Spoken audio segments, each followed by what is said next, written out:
There's this funny joke that you hear in guitar building where people say that building an instrument is 90% sanding.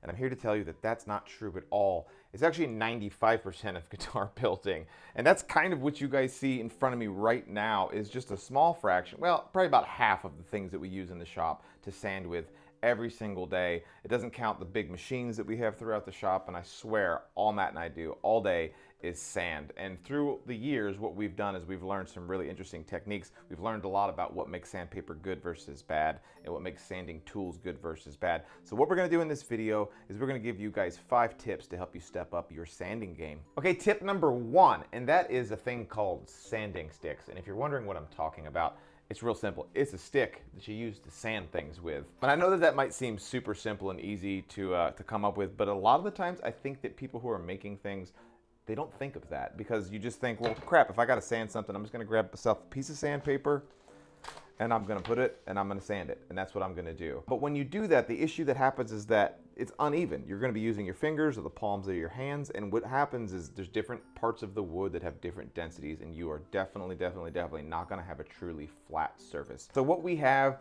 in front of you right here is just a lot of the sanding sticks that I grabbed literally right before we shot this scene. I just ran around the shop and found the random sanding sticks that we happen to have at this moment. We even use the bottom of our diamond sharpening stone here that we don't really use for the right reasons. I have sandpaper that has been stuck to spring steel, and I count this as a sanding stick because I'm using it for the same purpose as a stick, and that is for me to sand radiused parts like the size of an acoustic guitar, but it prevents me from getting those low spots from my hand. A lot of the guitars that we see out there in the world that don't look as polished and don't look as fine is just because some of the geometry has been disrupted by making mistakes in your sanding and either trying to correct it or whatever. That's it. There's a crispness and a sharpness to good woodworking, and that's like good edges and good corners and crispness, and the only way you're going to get that is if you're indexing off of something that is already straight, and that's where the sanding stick comes in. I asked Matt right before we started recording here, I said, this counts as a sanding stick as well, right? So I think it's definitely a sanding stick, and we use this in the shop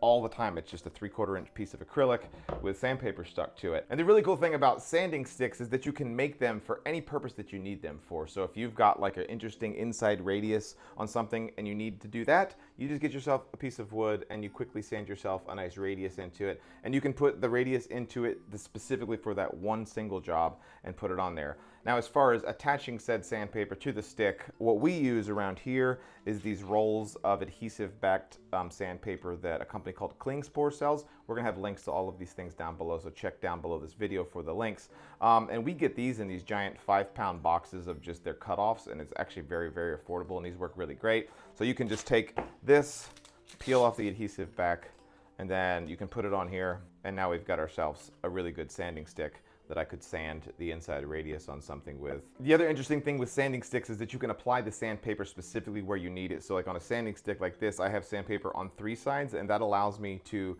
be able to, if I needed to sand this wood here, but I don't want to sand the wood that's down here, I can put the non-sandpaper side down and get myself a nice tight corner on here. So this is just really awesome to be able to get yourself a tool in the moment that works for the specific job that you do. And when I say anything could be a sanding stick, I mean anything. Hammer,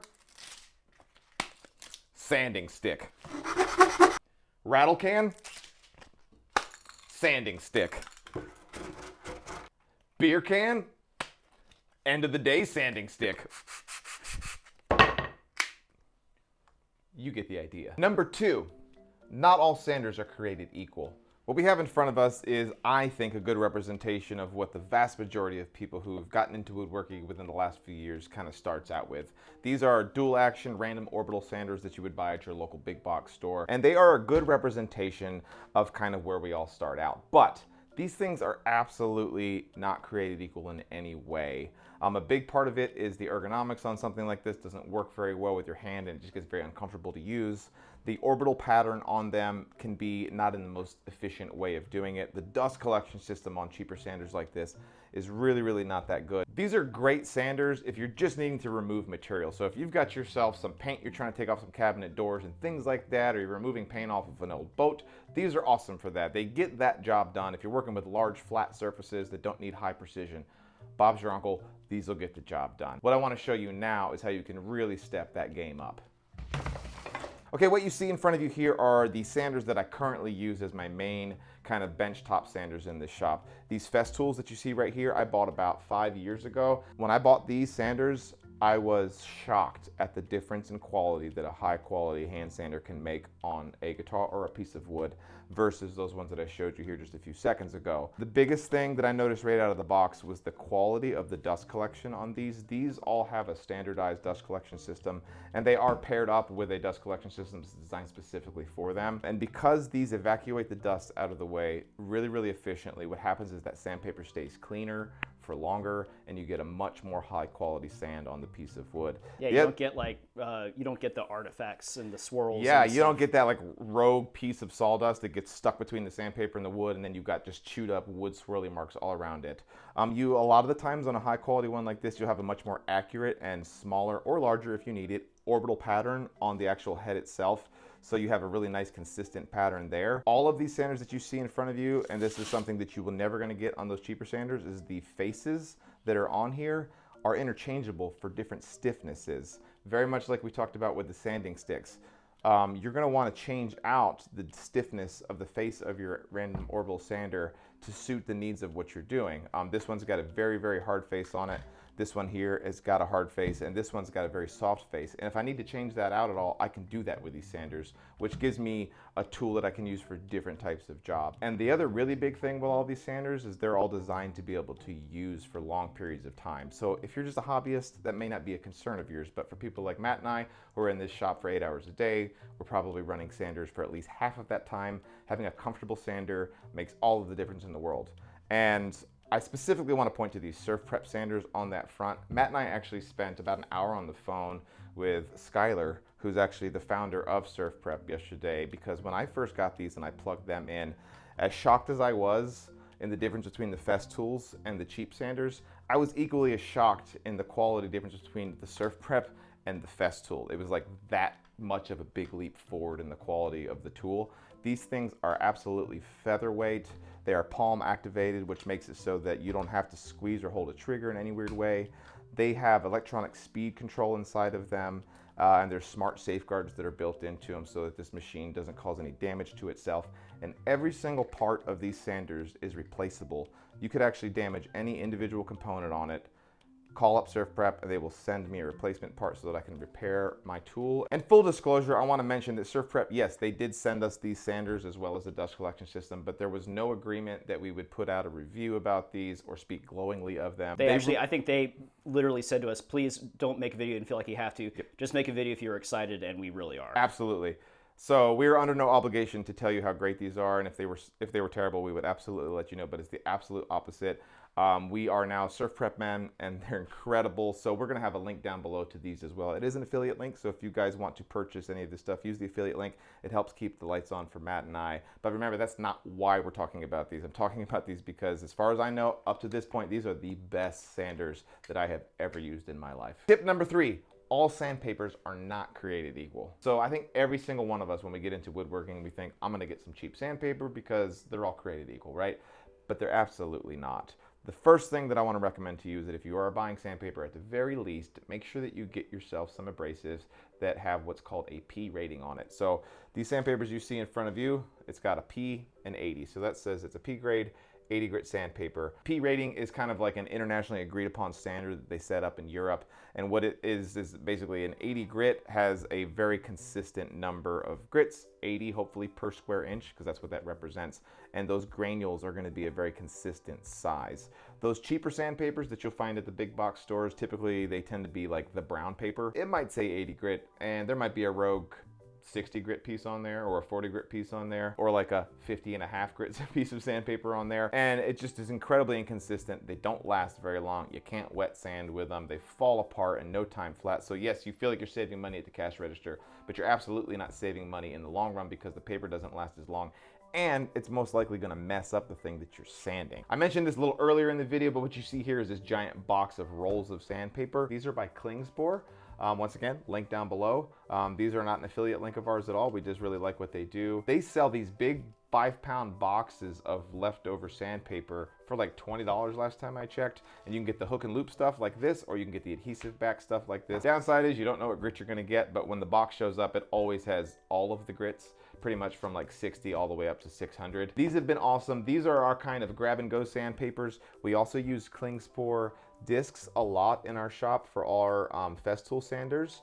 But now that we are using the Surf Prep sanders, what we are using is Surf Prep sandpaper, and that's what you see here in front of you. And upon speaking to Skylar, the owner of Surf Prep, yesterday, they outsource these abrasives that you see in front of you from a place in Italy, and these are all incredibly high quality sandpapers. I don't know the science behind it. All I can do is tell you is that these are a ceramic based sandpaper, so they do last a lot longer. They're even that much more consistent than you are with just a standard P rating. But the thing that makes these really, really special, and that might be counterintuitive to what I said about the sanding sticks, is they offer these on these different density foam pads. So if you are sanding something that you don't need that absolute dead flat surface on, they have all of these grits on these different density pads, and they have been, in the few weeks that we've owned this sander, absolutely game changer for us. It's making it so that we can sand contours on guitars, contours on necks. The other thing that they sell are these things called rad pads, and I've seen other manufacturers make these as well, but these are kind of that foam backed adhesive as well, and these just come in like a medium, a very fine, a super fine, kind of standard grits, and these are really amazing. Somehow they just seem to do an incredible job of evacuating the material, and they give you a good solution for hand sanding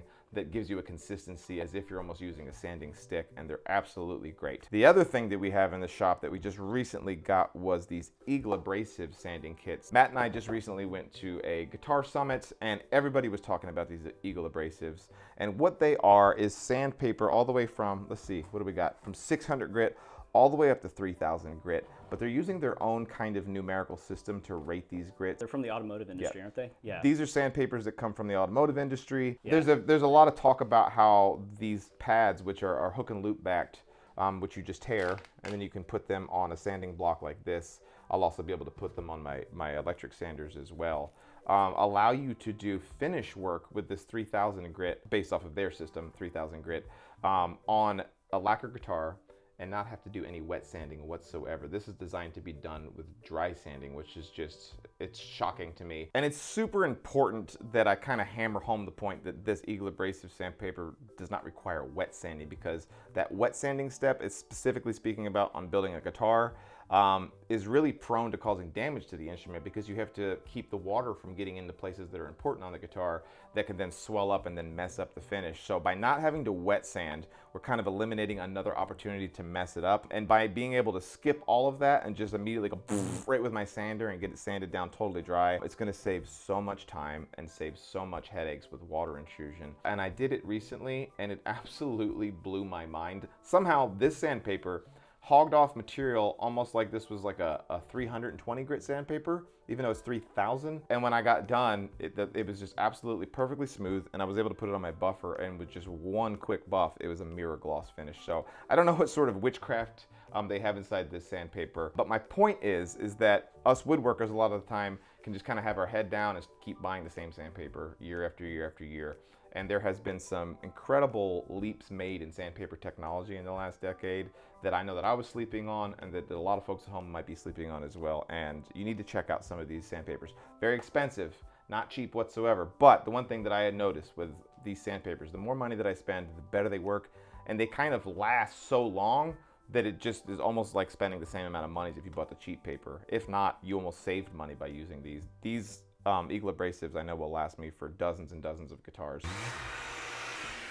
All right, tip number 4, get yourself a good glancing light. And what do I mean by that? If you're standing in a place where you don't have good light in the places that you need that good light, there's a lot of things that you can miss. You can feel like you've got yourself a really good sanding job done on a piece of wood, and then go to put finish on it and realize you've got issues, big time issues. And a good example for that for us is that we've got these really nice LED lights kind of above us all throughout the shop. It's very bright in here, and it's given us this opportunity to be able to hold our guitars in ways so that we can find ourselves nice good shadows cast upon it, so that we can find those low spots. Something that was just sent to us along with all these amazing amazing sanders by Surf Prep is this amazing light that you see right here. And I know that it might seem silly seeing it on this workbench because you're like, why do they have a Jeep light bar on their workbench? But what it's done for us is allowed us to see absolutely every single issue with the wood in horrific detail. And I want to show you guys how well this works using this guitar body that's sitting right here. This is by no means ready to go into the paint booth. We're far from that at this point. But if we just have Matt zoom in here, you can see that it looks like there's, these are pencil marks that you're seeing in these random spots here. So those aren't issues. But it's a piece of cypress and it looks kind of cool. It might need a little bit of sanding, but watch this. I'm going to turn this light on. And suddenly you can see we have major dents right here that need to get steamed out. We've got a little bit of chip out here. We've got some issues here. You can even see some spots, probably not on camera, that are just some broader lower areas from sanding that need to be fixed. So then I can come in here with my sander, give this a really nice and quick and easy sand job and not remove too much material in places that I don't need to, as well as focus on the areas that absolutely do need to work. So you don't need to go out and buy yourself one of these really nice lights that they have here. And I thought that I wasn't gonna need this, and now that I have it, I already know I'm never ever gonna go without it again. I think that this does a really good job of illustrating to you that a tool that goes along with sanding is good lighting. You can't have one without the other. So get a good light, mount it in a place that's gonna help you cast shadows upon low spots on the wood, and you're gonna be much happier for it. And that brings us to tip number 5, and that is know when to stop sanding. I think that that's a very common mistake for people. You think, well, if 600 grit's good, 1,000 grit's gotta be even better. I'm gonna make it so smooth that it looks like it's a piece of marble. It's not a good thing to do. There is a certain point when going too fine on a bare piece of wood is too far for the adhesive to both stick to it, and the other thing that it can do, and it does it very commonly, is that it packs the pores of the wood with sawdust. And that's something that I had to learn the hard way. And I found out over the years with guitars of mine that went out the door, and then I see them a few years later and they have issues with the lacquer starting to bubble up over its pores. And I pondered it for so long, and I was convinced that it was this or it was that. And then it occurred to me, it's exactly what it is it's sawdust that's been packed down inside of the pores. And it looks fine, it looks great when you first apply that lacquer, but that lacquer is not penetrating down into that sawdust, and then that sawdust expands a little bit, and then you get these blisters all over the finish. And this guitar is actually back for some major work, and it's gonna get a new paint job done on it, so it's not a big deal with this particular guitar. But this is one of the guitars that I built with a lacquer finish on it, and you can see that there's some issues with it. So what I'd like to say is that typically on a wooden guitar or a wooden piece of furniture that you're putting some finish on, most of the time you absolutely don't really have to go past like a 220, 320, or 400, depending on the species of the wood, depending on the color of the wood. Lighter woods are more forgivable. They don't see as many scratch and swirl marks. Darker woods tend to be a little bit easier to show any sort of scratch marks from a coarse sandpapers. And the more sanding you do on it, the more chances you have to damage whatever it is that you're sanding. So get yourself high quality sandpaper, sand to anywhere between like a 320 and a 400 grit sandpaper, and you're not going to have issues with the finish. You've got yourself something for that finish to stick to still. Okay, so I hope that some of these tips really help you guys in your woodworking journey. Remember, sanding seems like something that you don't have to worry about, but it's incredibly important to the quality of your end product. So we are going to have links to all of the sandpapers and the sanders that we showed off in this video down below. Several of them are affiliate links, but remember, none of the things that we have in this video are paid sponsors, and we're talking about them because we truly believe in them as products. So if you guys want to support us, you can click on those links and buy, and that helps us out a little bit. We'll see you guys in the next one.